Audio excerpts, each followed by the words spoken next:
তাহলে আজকে আরেকটি স্ট্রাকচার দেখে আসি। It is time to plus verb. আমি আবারও বলছি, ইট ইজ টাইম টু, এই যে দেখেন it is time to plus verb হবে। আর প্রথমে ইট ইজ টাইম টু হবে, দেন আপনাকে ভার্ব লিখতে হবে।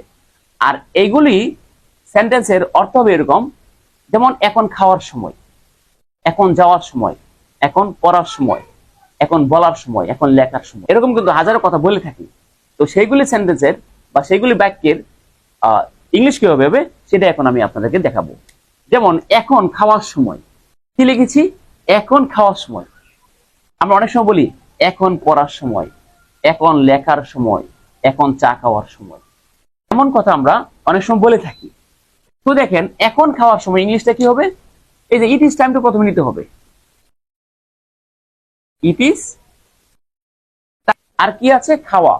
তাহলে খাওয়া ভার্বটা নিয়ে নেই, ইট ইজ টাইম টু ইট, হয়ে গেল। এখন পড়ার সময় ইংলিশ কি?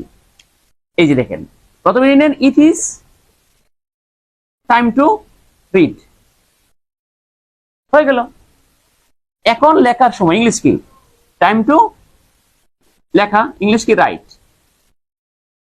It is time to right. এখন চা খাওয়ার সময় ইংলিশ কি হবে? It is time to drink. এখন চা খাওয়ার সময় ইংলিশ কি লিখেছি দেখেন, ইট ইজ টাইম টু